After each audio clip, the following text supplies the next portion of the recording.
Récemment, dans la direction de Ouliaïpol, le 225e régiment d'assaut ukrainien a capturé un important groupe de 64 infiltrés russes à l'arrière.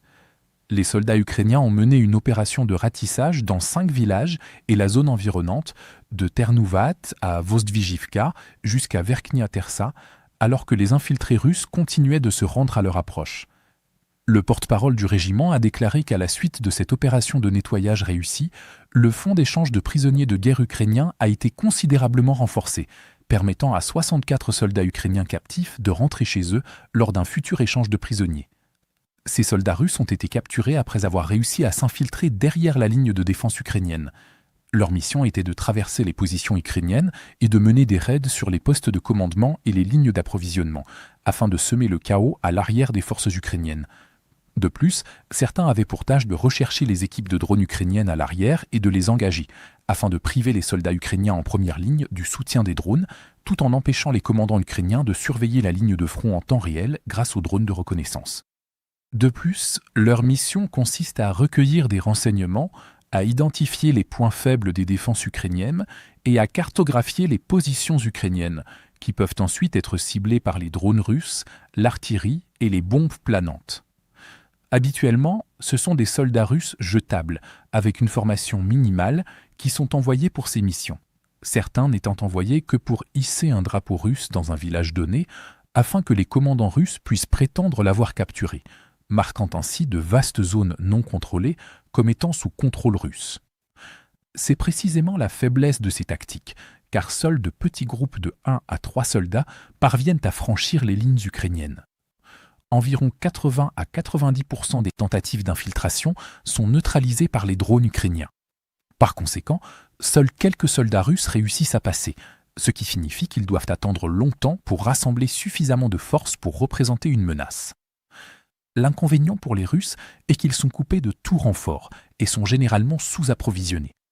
Lors de l'infiltration, ils ne peuvent emporter que des provisions limitées, et sans logistique stable, ils ne peuvent être ravitaillés que par des drones russes, ce qui risque de révéler leur position. Cela les laisse sans nourriture ni produits de première nécessité, tout en manquant de munitions pour des combats prolongés, ce qui les pousse à se rendre plutôt qu'à mourir inutilement, comme l'a prouvé la récente opération ukrainienne où 64 infiltrés russes ayant finalement franchi la ligne ont été immédiatement repérés, capturés et faits prisonniers. Lorsque des forces russes sont détectées ou soupçonnées d'opérer à l'arrière, des équipes ukrainiennes sont d'abord envoyées pour des missions de nettoyage dédiées. Tout au long de l'opération, elles sont soutenues par des drones de reconnaissance assurant une surveillance constante, tandis que les équipes de drones FPV restent en attente pour frapper immédiatement dès que l'ennemi est localisé. Lorsqu'un contact est établi, les forces ukrainiennes préfèrent éliminer les infiltrés à l'aide de frappes de drones FPV qui foncent sur la position russe afin de minimiser les risques pour leurs propres soldats. Si les frappes FPV ne sont pas réalisables, des grenades larguées par drone ou lancées à la main sont utilisées à la place, car les infiltrés russes se cachent généralement dans des sous-sols, caves et autres abris souterrains dissimulés où ce type de grenade est particulièrement efficace. Si les soldats russes refusent toujours de se rendre, les forces ukrainiennes continuent d'utiliser des drones et des grenades jusqu'à ce que l'ennemi soit neutralisé ou forcé de sortir de sa cachette. Ce n'est qu'alors que l'infanterie ukrainienne intervient pour mener l'action finale de nettoyage au corps à corps, fouillant systématiquement chaque pièce et chaque abri souterrain afin de s'assurer qu'aucun infiltré n'y reste en vie.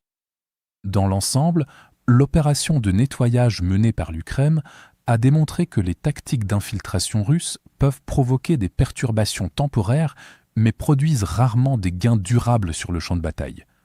En détectant, isolant et capturant systématiquement les infiltrés, les forces ukrainiennes ont refusé à la Russie tout point d'appui, tout en renforçant considérablement leur fonds d'échange de prisonniers.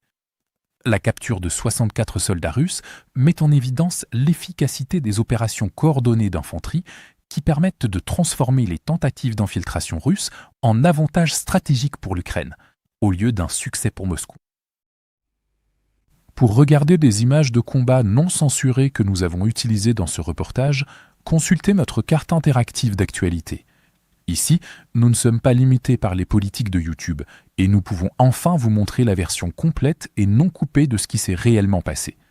Mais ce qui est encore plus important, c'est que cette carte vous donnera accès à toutes nos analyses des événements majeurs, bien au-delà de ce que nous pouvons inclure dans nos courtes vidéos quotidiennes.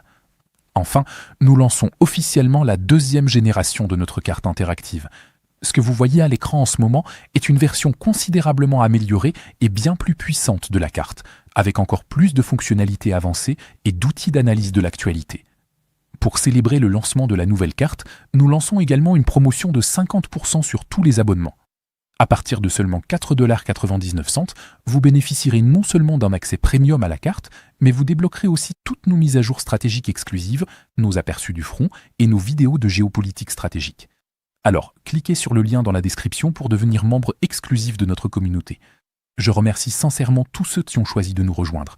Votre soutien compte énormément pour nous.